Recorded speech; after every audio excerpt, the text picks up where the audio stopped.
السلام علیکم ورحمۃ اللہ وبرکاتہ۔ محترم بھائیوں، بزرگوں اور دوستوں، یہ ہمارا اصلاح معاشرہ کا 893واں سبق ہے۔ سب سے پہلے میں اپنی جانب سے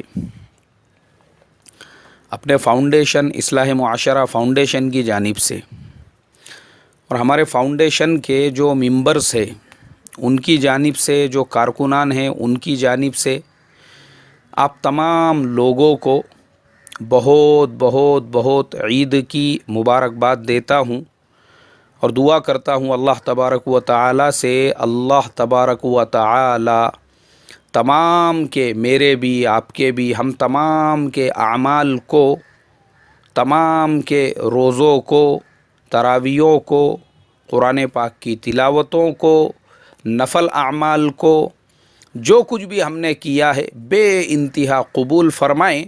اس عید کو ہمارے لیے خوشیوں کا ذریعہ بنائیں، ہمارے اہل و عیال کے لیے، ہمارے گھر والوں کے لیے، ہمارے خاندان کے لیے، ہمارے بستی کے لیے، ہمارے شہر کے لیے، ہمارے پورے ملک کے لیے اور پورے عالم میں بسنے والے انسانوں کے لیے امن کا، پیار کا، محبت کا، خوشیوں کا ذریعہ بنائیں اور اللہ تبارک و تعالی ایسی ہی خوشیوں کے ساتھ ہم کو پورا سال گزارنے کی توفیق نصیب فرمائیں۔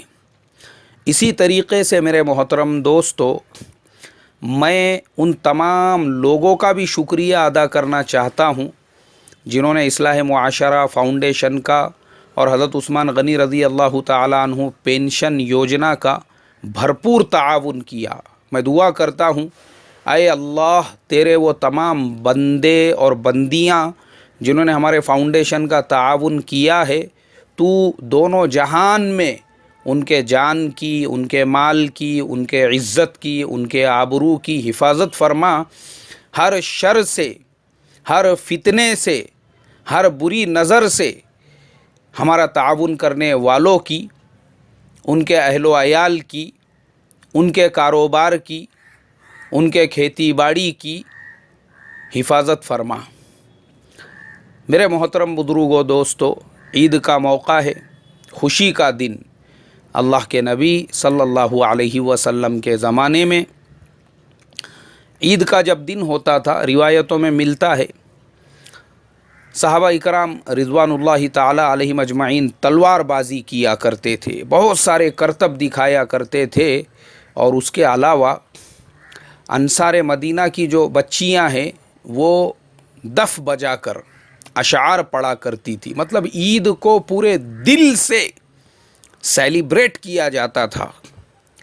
تو آج ہمارا جو زمانہ ہے، میں بھی یہ چاہتا ہوں کہ ہم لوگ بھی اپنے عید کو پورے دل سے سیلیبریٹ کریں، گھروں کے اندر خوشیوں کا ماحول ہو، اچھے سے اچھا پکایا جائے، کھایا جائے، اور عید کے وقت میں ایک خاص چیز جو ہوتی ہے وہ ہے عیدی۔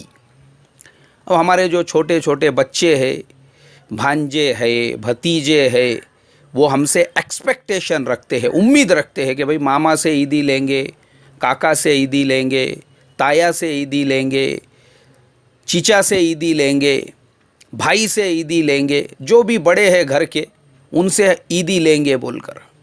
اب ان کا کام یہ ہے تھوڑا دل بڑا کر کے یہ بچے جو امیدیں لگا کر بیٹھے ہیں ان کو ہم عیدی تقسیم کرے، دے ان کو۔ یہ کوئی شرعی مسئلہ نہیں بتا رہا ہوں میں کہ یہ فرض ہے یا واجب ہے، آپ کو کرنا ہی پڑے گا، ایسا مسئلہ نہیں بتا رہا ہوں۔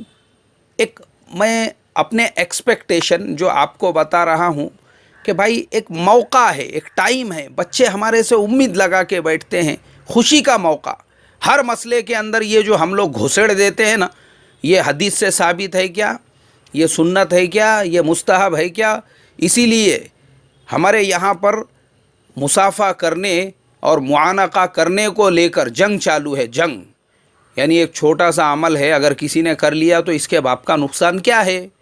اس کے پیٹ میں کیوں مروڑ ہو رہی ہوں گی؟ اس نے اس کو ہی فرض سے زیادہ، نفل سے زیادہ، اس کو ہی جو ہے یعنی ایسا مدعا بنا دیا کہ بس اب قیامت میں سب سے بڑا معانقہ اور مصافحہ کا ہی مسئلہ اللہ کے سامنے حساب میں پیش کیا جائے گا۔ تو اس نے اس کو اپنی عزت کا ایگو کا مسئلہ بنا لیا، اس پہ مناظرے ہو رہے ہیں، تیری میری ہو رہی ہے، لڑائی جھگڑے ہو رہے ہیں. تو ہمارے یہاں کا مسئلہ ایسا ہے، تو ایسا مسئلہ مت بناؤ یار اس کو. اسی لیے میں بول رہا ہوں عیدی میں میری طرف سے بول رہا ہوں کہ بچوں کو ایک خوشی ہوتی ہے، آپ نے دیے تو حرج کیا ہے، دینا چاہیے بچوں کو. بیچارے امید لگا کے بیٹھے ہوئے ہوتے، ان میں بہت سے ایسے ہوتے ہیں جنہوں نے پورے مہینے کے روزے رکھے ہوئے ہوتے ہیں. اب پرابلم یہ ہوتا ہے کہ ہم لوگ اپنے دل کو بڑا کرنے کی بجائے خالی باتیں کرتے ہیں، باتیں. بچوں کو 10 روپیے نہیں دیں گے اور پھیکم پھاک کریں گے، میرا 10 کروڑ کا ٹرن اوور ہے، 25 کروڑ کا ٹرن اوور ہے، ایسا میرا کاروبار ہے، اب تو میں چائنا جانے والا ہوں، پھر جاپان جانے والا ہوں، اب پھر دبئی جانے والا ہوں، اور میں تو یہ کرنے وہ کرنے والا ہوں. اور سگے بھتیجوں کو دینے کے لیے اس کے پاس میں 50 روپیے نہیں، 100 روپیے نہیں، سگے بھانجوں کو دینے کے لیے. تو بھائی ایسا ماما اور ایسا کاکا، تو پھر تیری دولت، تیری پراپرٹی، تیرا 10 کروڑ کا جو ٹرن اوور ہے تیرے پاس رکھ، اس کو حفاظت سے رکھ، اس کو اچھا گونڈال کے لپیٹ کے جائیں گا، نہیں تو کہیں نکل کے وہ. اس لیے میرے محترم دوستو، خالی یہ جھوٹی شان، دکھاوا، بڑی بڑی باتیں اور بھیک مانگ کے کھاتے کچھ فائدے کا نہیں ہے. بچوں کے ساتھ میں حسن سلوک. اور میں جو اتنا پریشرائز کر کے بول رہا ہوں، کچھ لوگوں کے ذہن میں آئیں گا یار بہت بول رہے حضرت، انہوں نے کتنے بانٹے؟ میں نے 5000 روپیے سے زیادہ عیدی تقسیم کیا 2 دن کے اندر. اور ابھی بھی میرے بہت سارے بھانجے بھتیجے وہ سب ابھی باقی ہے، ان کو تو دینا ہے ابھی، جب ملاقات ہوں گی انشاءاللہ. تو بہرحال میں بتا رہا ہوں، اور بول کے اس لیے بتا رہا ہوں تاکہ آپ کو ترغیب ملے، آپ کو پتہ چل سکے کہ یہ چیزیں رشتہ داریوں کو مضبوط کرنے والی ہے، آپس میں پیار کو بڑھانے والی ہے، آپس میں محبتوں کو بڑھانے والی ہے، آپس میں تعلقات کو مضبوط کرانے والی ہے. اس کے اوپر عمل کرو.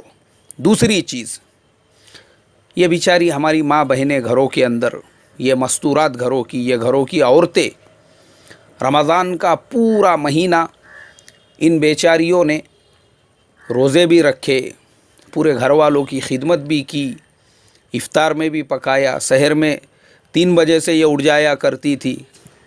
اب یہ ان کی جو خدمت ہے، ان کی جو محنت ہے، میرے محترم بزرگوں، اس کا معاوضہ ان کو یہ ملنا چاہیے کہ بھئی اب تھوڑا سا آپ ان کو عید کے بعد 1-2-4 دن راحت دے دو، آرام دے دو. بہتر تو یہ ہے کہ وہ اپنے مائکے میں جا کر ایک 8-10 دن اپنے ماں باپ کے ساتھ میں گزارے. حق ہے ان کا، یہ حق ہے ان کا. اس لیے کہ ایسا نہیں ہے آپ نے کوئی باندی خرید کے لے کر آ گئے اپنے گھر میں، کنیز خرید کے لے کر آ گئے، اور وہ جو باندی تھی اور وہ جو کنیز تھی، اب رمضان کا تو پورا مہینہ اس نے بھرپور آپ کی خدمت کی تھی، اب رمضان ہوا نہیں، پھر واپس سے آپ کے گھروں میں جو ہے ہجوم، دھینگانا، مہمانوں کی آمد پہ آمد ہو رہی ہے، اور وہ واپس سے خدمت میں لگی ہوئی ہے. کیوں؟ اس کی لائف نہیں ہے، اس کی زندگی نہیں ہے، یا آپ کے اندر انسانیت نہیں ہے. خالی جبہ ہے آپ کے پاس میں، استری مست ایک دم چکا چک استری کا، اوپر کا شو روم ہے آپ کے پاس، آپ کے وہاں پہ خالی تقریر ہے، بیان ہے، اور آپ کے یہاں پہ عورتوں کے حقوق نہیں ہیں، بہوؤں کے حقوق نہیں ہیں، بیوی کے حقوق نہیں ہیں. میں یہی بولتا ہوں نا، ہمارے یہاں کا اسلام خالی جبے، پیجامے اور مسجد کی 4 دیواری کے اندر ہم نے اس کو اسلام سمجھا ہوا ہے. یہ ہمارے نزدیک اسلام نہیں ہے. یہ بہوؤں کو 8-10 دن ان کے گھروں پہ بھیج کے ذرا راحت دینا، سکون دینا، ان کے ماں باپ کے ساتھ رہنے کا حق دینا، یا پھر بیچاری تھک گئی تھی، اب وہ اپنے شوہر کے ساتھ، اپنے ہسبینڈ کے ساتھ، اپنی فیملی کے ساتھ میں اگر کچھ دن باہر جا کے آرام کرے، ریسٹ لے. جیسے مثال کے طور پر میں تو یہی کہتا ہوں کہ یہ ذمہ داری ہے مرد کی، اس کی بیوی نے اتنی خدمت کی تو وہ اپنی بیوی کو ذرا کسی اچھے ٹھنڈے مقام پہ لے کر جائے. مہابلیشور ہے، اوٹی ہے، اور ماتھیران ہے، اسی طریقے سے شملہ ہے، اور بھی بہت ساری جگہ ہمارے ملک میں کمی نہیں ہے. ذرا تھوڑا راحت کے ساتھ، آرام کے ساتھ، سکون کے ساتھ، کیونکہ حق ہے ان کا، حق، یہ حق ہے اس عورت کا. خالی اس کا حق یہ نہیں ہے کہ وہ اپنے شوہر کے گھر پہ نوکرانی کی طرح سے اس کے ماں باپ کی بھی خدمت کرے، اس کے بھائیوں کی بھی خدمت کرے، اس کے پورے خاندان کی بھی خدمت کرے. اور رمضان میں بھی کرتی تھی بیچاری، اب عید کے بعد بھی وہی کام، بقرعید میں بھی وہی کام، یعنی 12 مہینے وہی کام. اس کی زندگی گزار کے 20 سال ہو گئے. آج اس کا شوہر کبھی اس کو کسی ایسی جگہ پہ لے جانے کے لیے تیار نہیں ہے، کیونکہ شوہر کی مینٹلٹی ایسی بنی ہوئی ہے. اس نے بیوی نہیں لایا تھا، اس نے کنیز اور باندی لایا تھا، نوکرانی لایا تھا اپنے گھر کے اندر. تو ایسے بائلیا ٹائپ کے شوہر کا کیا فائدہ؟ اللہ حفاظت فرمائے میرے محترم دوستو.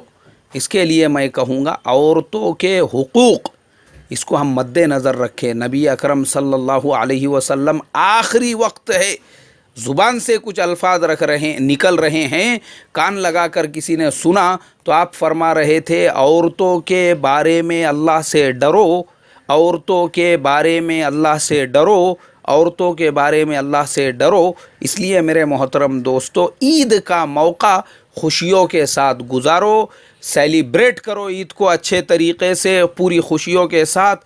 فیملی میں جس کا جو حق ہے اس کو حق دو، جو معصوم بچے ہیں ان میں عیدی تقسیم کرو، گھر کی جو مستورات ہے تھوڑا ان کو ریسٹ دو، آرام دو، تھوڑا ان کو ان کے اپنے ماں باپ کے گھر پہ جا کے رہنے دو، یا پھر شوہر وہ اپنی بیوی کو اپنی فیملی کو لے کر ایک 4-8 دن ایسی جگہ پر گزارے جہاں پہ تھوڑا بچوں کا بھی انٹرٹین ہو، اور انہوں نے جو 1 مہینے تک روزے رکھے تھے تھوڑا ان کو بھی راحت ملے، آرام ملے، سکون ملے. ایسا گزارو. اور اللہ تبارک و تعالیٰ سے دعا کروں گا اللہ مجھے، آپ کو، پوری امت مسلمہ کے رمضان کو ہمارے لیے خوشیوں کا ذریعہ بنائیں. السلام علیکم ورحمۃ اللہ وبرکاتہ.